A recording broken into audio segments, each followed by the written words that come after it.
So as you already know, I am a concert pianist, university lecturer, and I'm also very much interested in well-being and musicians' health. But tonight I will be talking about and playing a very different instrument, the toy piano.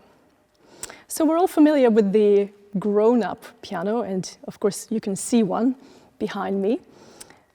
This wonderful and versatile instrument has, we can say, entered the very fabric of our lives and entrenched itself in our collective cultural subconsciousness. So regardless of whether we had piano lessons as a child or not, we're very familiar with its sound. However, increasing numbers of performers and composers are starting to branch out and embrace the miniature toy piano. And you will shortly see a whole array of different toy pianos around me on stage tonight. And I have to thank marvelous musician colleagues Kezia Decote Rodriguez and Steve Beresford for lending me instruments from their collections. So the toy piano can provide a sort of a respite from the very serious traditional implications of the grand piano. It can also break the ice between the performer and audiences and allows pianists to perform in locations that would otherwise be completely inaccessible. So in this lecture we will explore how the toy piano is different from the grown-up piano, discuss a little bit of the history of this instrument and sample just a little bit of the music that was written for toy piano over the last 73 years. So I'm giving you a little outline slide there. And while the history of toy instruments, of course, goes back a very, very long way, toy pianos were popularized and very much brought to the popular attention by Albert Schoenhut in the late 19th century. Schoenhut was born into a family of German toy makers and immigrated to Philadelphia in the US at the age of 17. He subsequently went on to found his own toy company with a focus on musical instruments.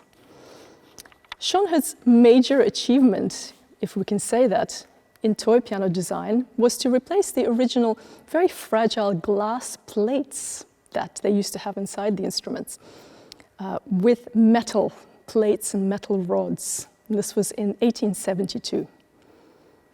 The toy piano was originally targeted at children, very much from well-to-do families who could afford such a luxurious and fancy toy, but then later on made a surprising transition into the professional sphere.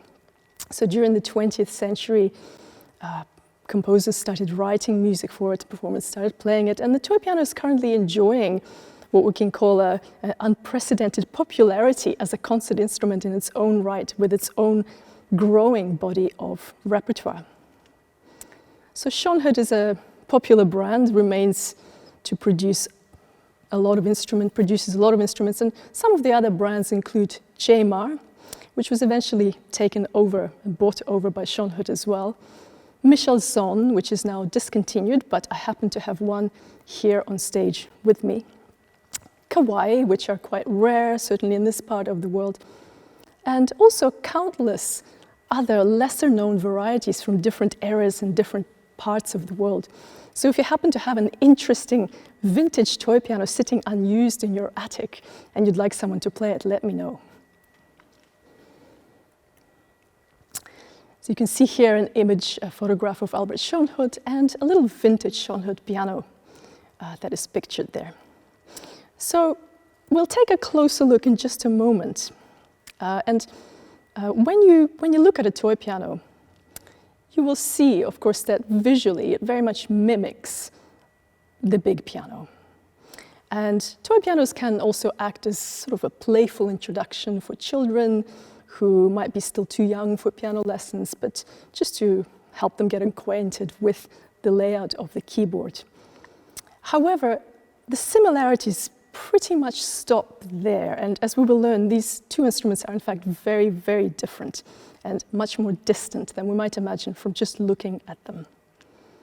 The toy piano also possesses one very important trait that is lacking in its big cousin, and that is portability. So as you can imagine, I can't really take a big grand piano with me on tour, although of course perhaps there is a handful of elite pianists who can travel with their own grand, but this is rare, let's say. But with toy pianos, I could do that. I could pack my toy pianos, travel with them, and also bypass practical considerations. I might perform in environments and venues where there is no piano, or where a piano cannot possibly be taken in, such as a tropical rainforest or a natural cave system. And I've played in these kinds of places with toy pianos, which is really exciting for a pianist.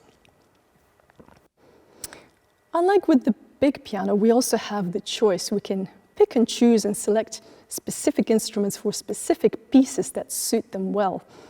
Whereas with the big piano, of course, we kind of end up having to work with whatever is available at a particular venue.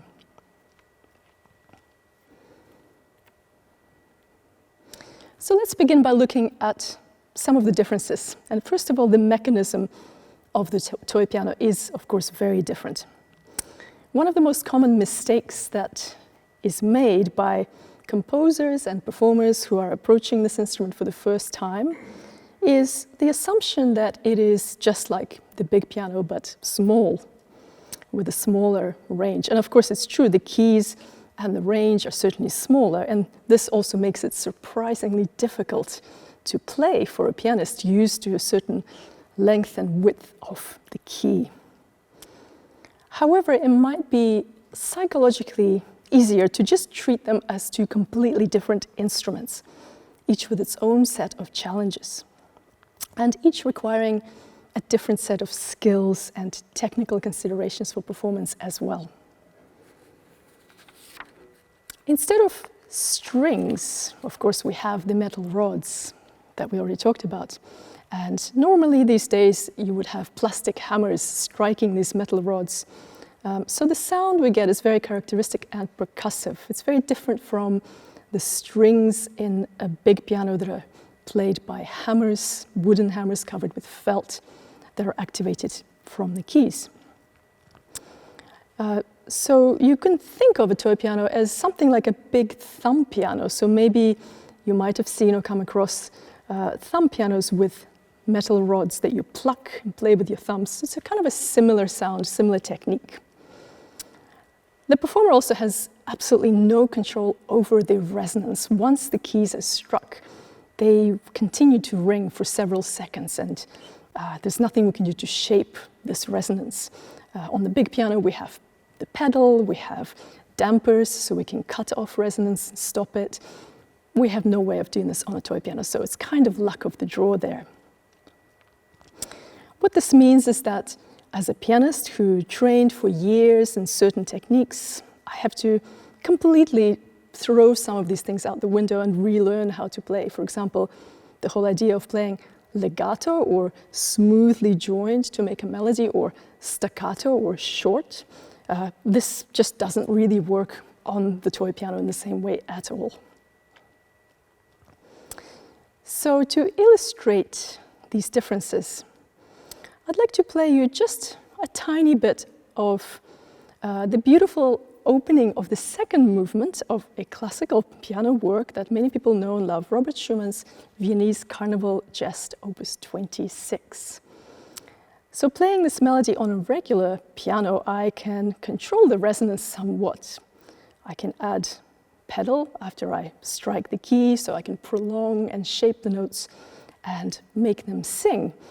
And I can also take a kind of a breath in between phrases by clearing the resonance and lifting the pedal. So let's have a listen.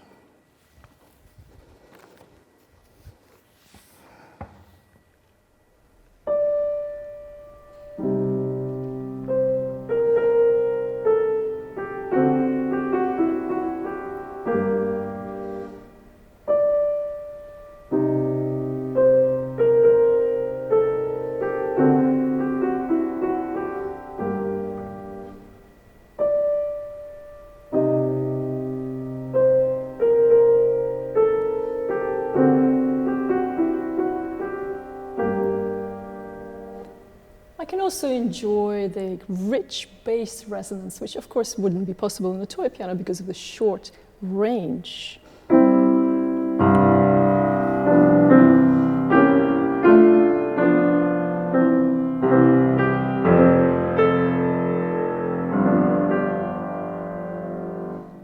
Later on in this short movement, I can also blur and connect notes by leaving the pedal down longer, just as indicated by the composer, to create interesting effects.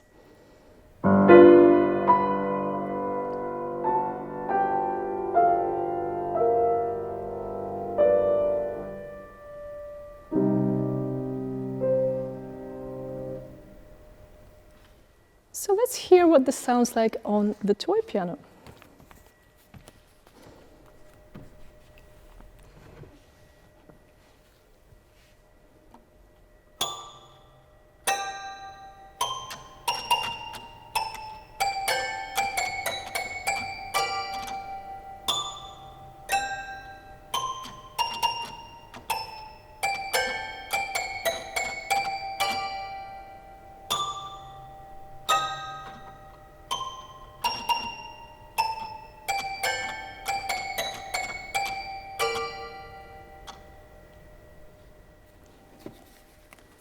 So I think it was the great pianist Arthur Rubinstein who said that the pedal is the soul of the piano. So in this case, unfortunately, the poor toy piano doesn't have a soul. It's very sad. So complex harmony or sustained melody, they're just not the strengths of the toy piano. And the most successful pieces written for this instrument work around these limitations in clever ways. The range of dynamic contrast or loudness really varies very much for the toy piano, but generally is very, very limited compared to the big piano. The tuning is, as you may have already heard, very unstable. It also varies greatly from model to model. And the problem is, while it's possible to tune toy pianos, it's very tricky, and usually we just don't do it because it would involve filing rods or adding bits of metal to them. So not really worth the hassle. However, there is still something very special and charming about the toy piano, and the sound is really interesting. It has something that is perhaps lacking in its big cousin. So I would like to demonstrate this by playing you a tiny movement from a set of pieces originally written for another keyboard instrument altogether, the carillon. And these instruments are usually found in big towers, ringing bells over cityscapes. You can see the image in the background of my next slide. You can see the keyboard of this instrument. So the keys are played with fists. So a very, very different technique. Composer Henk van der Vliet has a set of pieces dating from 2017 called Confetti for carillon, and I transcribed some of these for the toy piano in 2020. So the bell-like ringing kind of timbre of the toy piano is very well suited to emulating those bigger bells. So let's hear one of the movements from Confetti, and then we'll hear it on the piano, on the big piano, just to contrast the two again.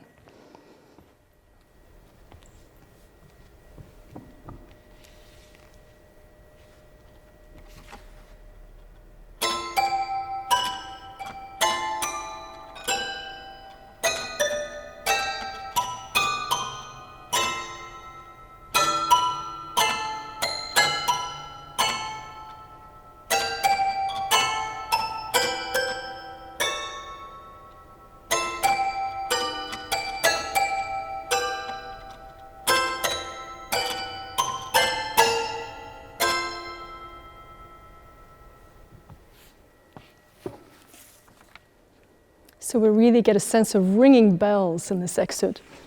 If I play this on the piano, I'm curious what you think, but to me it sounds sort of a little bit too simplistic and sort of plodding along and, well, maybe not as interesting as on the toy piano.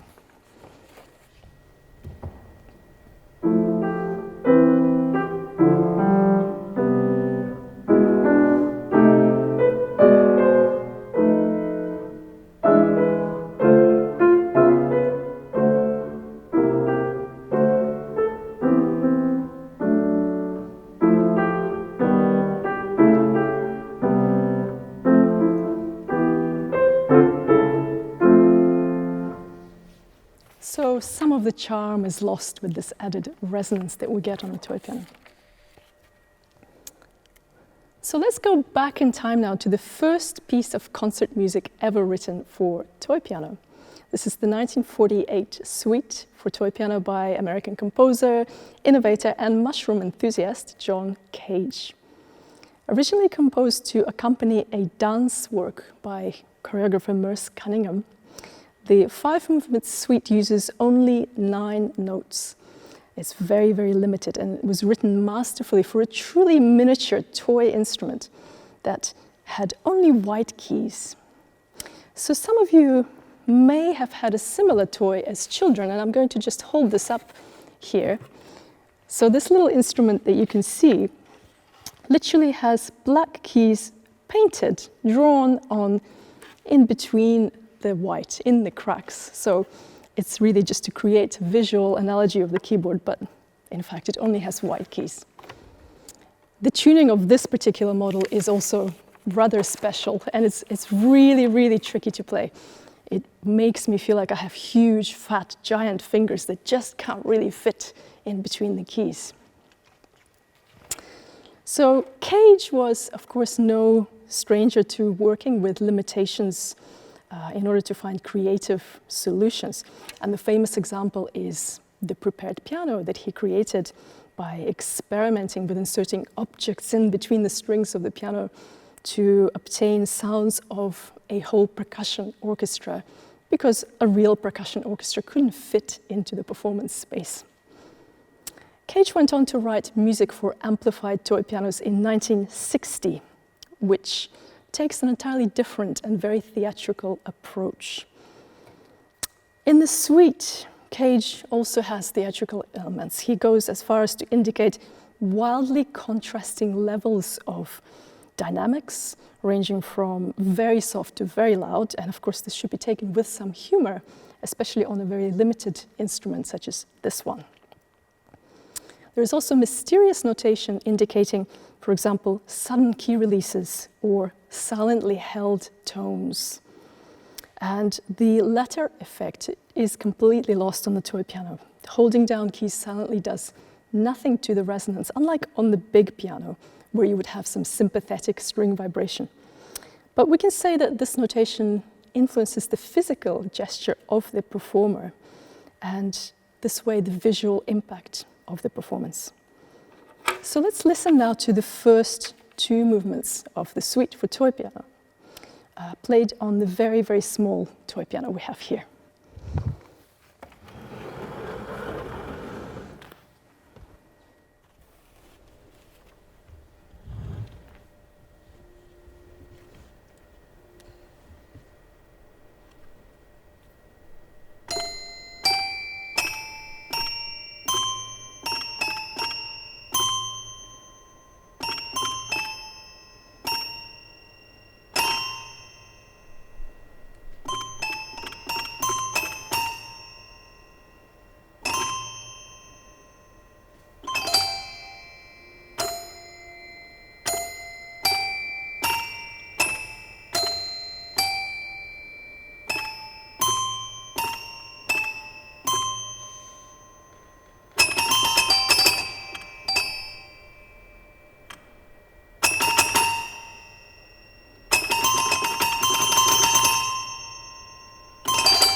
So if you would like to hear my recording of the complete suite for toy piano, as well as the music for amplified toy pianos, you can listen on my Nexus recording of the John Cage keyboard works. So Cage's idea of theatre and visual gesture of the performance that I mentioned earlier is very important here, and especially when we're performing with this instrument. We can say that by its very nature, the toy piano is already quite theatrical and requires a visually unconventional approach through demanding that the performer sits down on a miniature bench, for example. So this act of sort of crouching on the floor is slightly undignified in front of the audience, and we can say it's in stark contrast to the kind of a majestic silhouette of the open wing of the concert grand piano. So this very different way of performing acts as an invitation to the audience to also participate in the performance, making it more intimate and drawing listeners in. We can say that traditional barriers between the performer and the audience are minimized in this situation, and the performer is also reduced in stature and just can't help contributing to a very unusual and interesting situation. Humorous and quirky titles in more recent toy piano compositions seem to reaffirm this, as well as humorous approaches. For example, we have Snug as a Bug in a Rug by toy pianist and composer David Smook from his suite called Toy With Me for 2 toy pianos.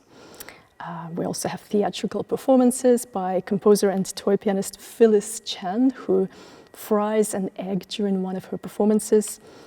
And we have a piece by composer Alexa Dexa, who instructs the performer to synchronize with a working microwave in the piece called Microwave Background Radiation.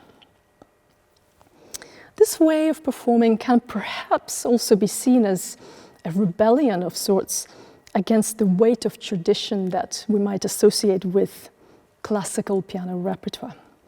For example, we know that the majority of elite classical pianists have traditionally tended to be male, while the growing world of toy piano performance at the moment is predominantly female.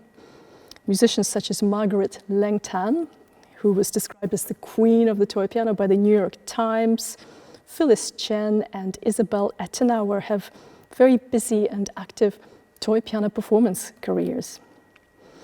And one question we might ask as well, could this be in some way also harking back to the time when women carved out their own private musical spaces with portable instruments such as spinets, clavichords, and virginals? And this, of course, could be a discussion for another evening. However, this weight of tradition with concert piano repertoire is clearly felt by men as well as women.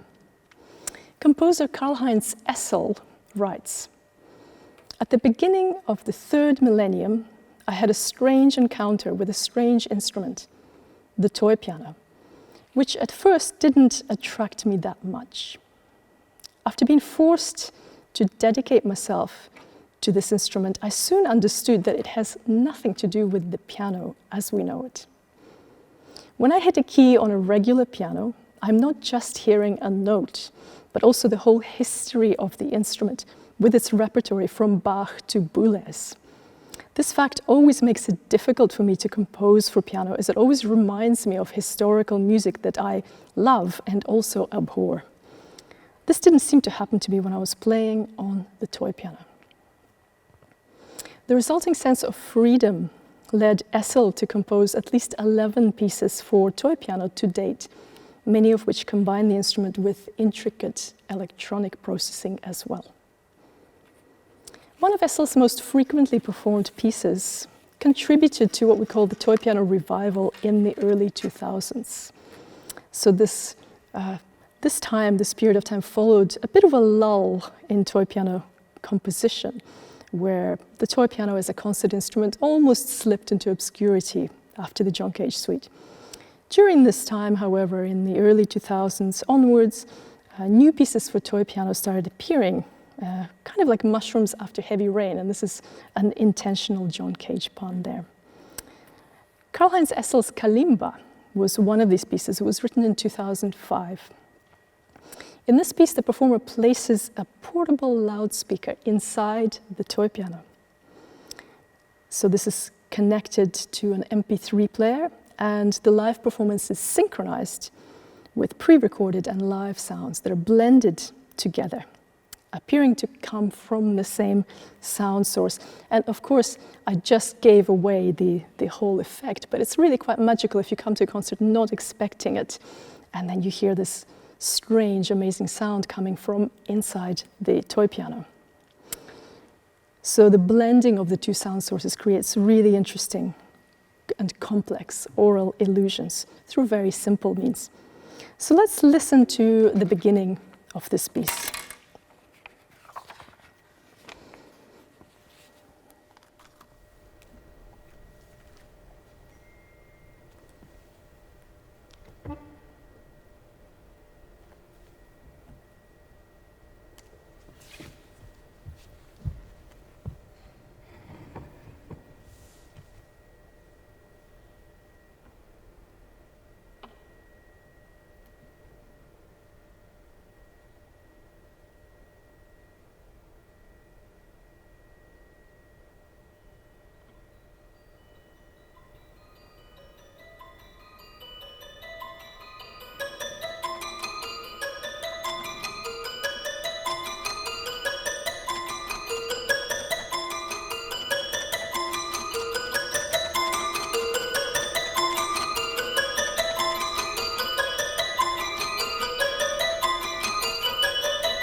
So Karlheinz Essl's Kalimba, just a little excerpt.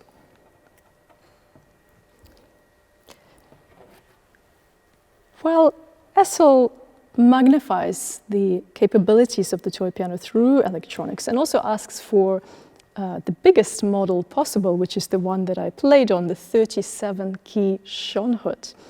The theme of working with limitations and simplicity still very much applies, still very much present. Other pieces that explore this idea of limitations work with even smaller toy piano models and in even smaller range. One of these pieces is a work by Errollyn Wallen called Little Wonder from 2008, written for pianist Kate Ryder. This piece by a composer who's no stranger to toy pianos and incorporated them into several of her works, explores the childlike innocence of the instrument while also introducing quirky, unexpected harmonic elements at the end. And perhaps we can say that the reduced pitch range and the reduced time scale of the piece as well mirror the miniature size of the instrument. So I'm going to move on to the Michelson toy piano that I have sitting over here.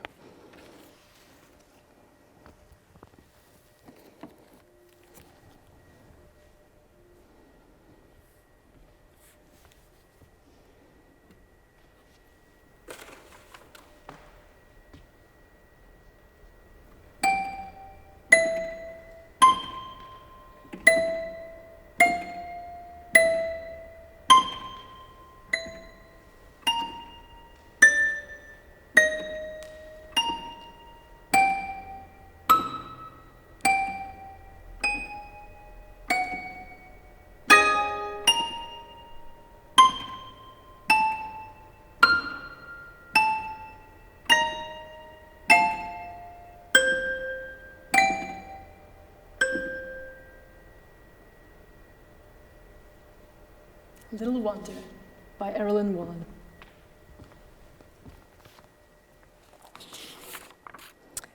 Another composer working a lot with the toy piano is Yfat's soul Zisso, who has written many pieces for this instrument already and is very active, continuing to create new works. Restlessness from 2020 was written during the first lockdown of that spring, and evokes a more edgy atmosphere. So we're starting to explore the more kind of sinister nature of the toy piano here. The instruction for the performer at the top of the score of this piece is to play as if feeling anxious but trying to keep it all together. So let's hear that piece, and I'll go back to the Schoenhood for that.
Restlessness by Yfat's soul Zisso. Clio Montrey's Barcarolle from 2009 also plays with these slightly sinister overtones, highlighting the mechanical clicking and clacking of the toy piano action, together with knocking sounds made by the performer that brings to mind the slightly creepy associations of toys and music boxes with horror film soundtracks. So let's hear this piece, and I will use the Michelson again for this.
that was Barcarolle by Clio Montrey. One final tiny miniature that I would like to play that also has this uneasy atmosphere is by composer and playwright Ailis Riain. In this case, the composer seems to do away with any of the kind of more cutesy aspects of the toy piano altogether, weaving a more starkly unapologetic, chromatic sonic tapestry. Ailis Riain has two pieces for toy piano, Soberado and Anomaly, so I would like to play Anomaly.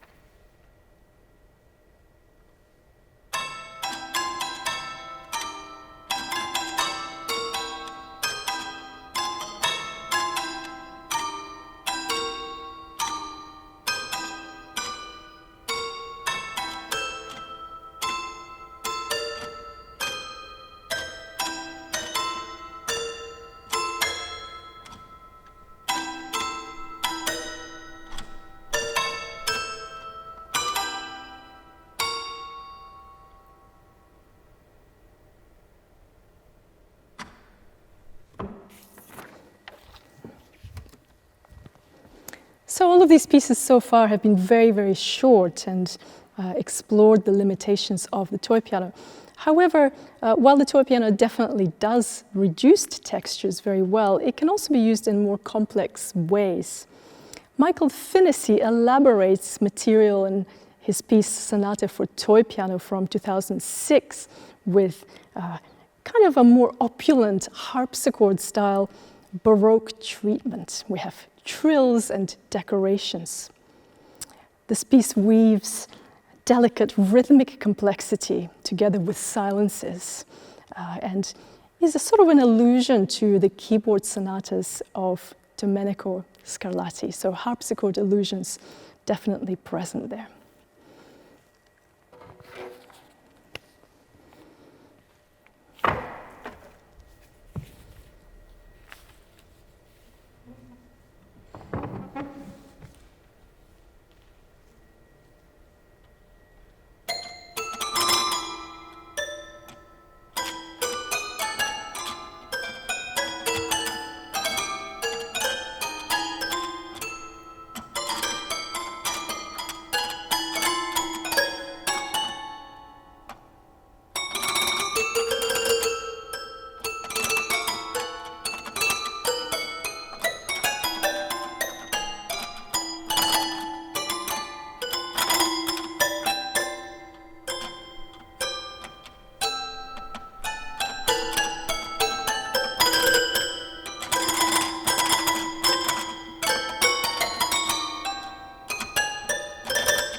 Sonata for toy piano by Michael Finnissy. At the same time, toy pianos are definitely capable of virtuosity and power, hard as that might be to imagine. And this can be achieved through building up clever combinations of tones. Composer Ed Bennett does this in his 2014 work called Crazy Legs. And Crazy Legs was apparently the name of a break dancer. In this piece, we have this wild outburst that goes through the whole range of the instrument. And then the ending comes back to utter simplicity, using only white notes. So we can see this almost as a reference to John Cage, coming back to the origins.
So that was Crazy Legs by Ed Bennett, with a little bit of heavy metal for the toy piano there at one point. So we've reached the end of our time together. We learned about some of the differences between toy pianos and grown-up pianos, and explored also some of the whimsical and theatrical characteristics of these quirky little instruments. If you would like to learn more about weird and wonderful keyboard instruments, then tune into my next lecture, which is on Monday the 7th of June, featuring the magical magnetic resonator piano. I'm going to leave you with just a few seconds from John Cage, Suite for Toy Piano, last movement.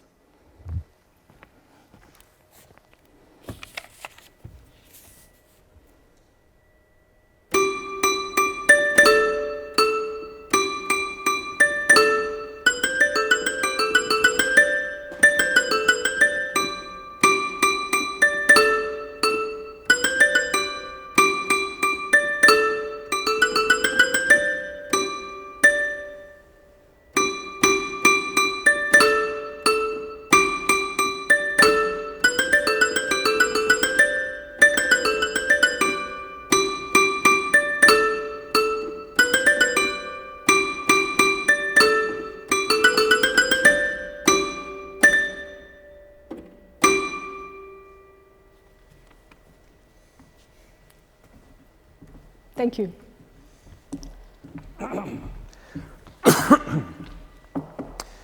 Thank you very much for a fascinating lecture and this incredible virtuoso performance you've given us this evening. It's been really extraordinary, and you won't be surprised to hear you've got quite a few fans and quite a few questions as well. And if you're happy, I'll just ask you a few of them. The first one, several people want to know the answer to this. They've obviously been very inspired.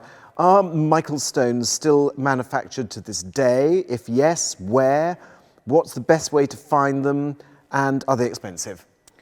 Okay, great question. So this beautiful little upright toy piano, the Michelson, unfortunately is discontinued.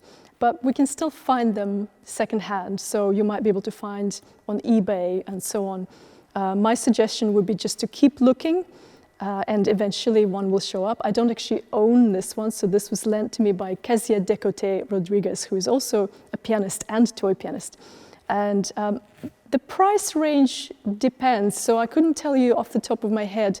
I would say they're not super cheap because these are now vintage. So if you want to buy a brand new toy piano, of course you can pick one up very, very cheaply. But for this particular brand, because it's discontinued, it's a little bit rare, I think you'll be paying a little bit more. I don't know if that helps answer the question. Thank you very much. Now, there are a couple of people here who would like you to describe the playing technique for a miniature piano. Well, first of all, you have to admit that and accept that you will fail because it's impossible to be accurate, really 100% on those instruments. They're so unpredictable. Sometimes, for example, you play a key, even if you play it correctly and your giant fat fingers fit correctly, it might just still strike the rod next to it. So sometimes extra resonances and things like that happen. So we can't really control exactly what we're doing. But generally, playing light and detached, I find works a little bit better. On the other hand, because of this unpredictable resonance and because you can't do anything to stop it or change it, it means that you can also leave your hands, you leave your keys, fingers on the keys longer than notated. So sometimes if you need to rest the hand, it can be helpful not to worry too much about taking them off because, you know, it doesn't matter if you take your fingers off, nothing changes. So yeah, there's a bit of practice that goes into it. So this question sort of follows on from that. Are the keys not arranged in a pitch from low to high, as on a normal piano? In that last piece, he thinks it might be called Crazy Legs, it sounded like there was a note played by little finger of left hand that was higher pitched than the keys in the middle of the keyboard. This is an excellent question. It sounds very weird, but I know exactly what you're saying. So the toy piano spectrum of the sound is very bizarre. And In fact, it's enharmonic. It's like a bell. The rods behave like bells, so they behave in unpredictable ways.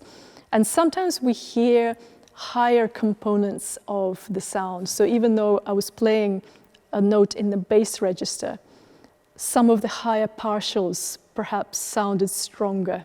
So it sounds like it's a higher pitch. So I know what you mean. So yes, no, the keys are arranged from low to high, like on a regular piano. But sometimes we have weird, crazy aural illusions happening because of these kind of partials that pop out, if that makes sense. So yeah, really, really unpredictable listening experience as well. I think you might have actually answered this next question in your last one, but I'm going to ask it anyway, just in case there's anything else you want to say. The question is there a particular kinesthetic quality in the physical playing or quality of sound that toy pianos make that you find particularly appealing when playing them? That's an amazing question. That really makes me think, and I have to kind of wrap my brain around this. I think it's difficult because every toy piano is so incredibly individual, and even as we heard tonight, we have 3 different models. They are different, but this particular one, the Schonhut, I have exactly the same model that sounds completely different and feels different to play. So you have to kind of be ready to adjust and change your playing approach depending on the instrument as well. But in terms of the other part of the question, what if I find something aesthetically appealing, I do like the sound. I think it has some really interesting, characterful kind of quirks to it, and I love the fact that it's such a theatrical performance by its nature. But it also does drive me mad after a while. So I have to be honest and say it's a sort of a love-hate relationship. So yes, aesthetically pleasing, or sometimes I go through a period of playing lots of toy piano and then I think, okay, enough. Now I need to rest. Now I'm going back to this beast here. So yes, it's this bit of give and take. I don't know, what did everybody else think? Could you listen to toy pianos all day long, or do you feel like you need to take a little break? I would imagine the latter. I think, well, people have been making various remarks in the chat, and you can perhaps have a look at that afterwards, and you'll get a feeling of what people are saying. Just one last question, if you don't mind, and that is that before John Cage, were toy pianos just treated as toys, or are there any earlier composers who wrote music for the instrument? I believe that toy pianos as we know them today were basically treated as toys. So I believe that John Cage really is the first kind of formal concert piece that we know of. Of course, composers used toy instruments in different guises much, much earlier, well before that. But in terms of the toy piano itself, as far as I'm aware, but if anybody knows differently, please let me know. It's always great to learn new things, and perhaps we can unearth some toy piano pieces from the past.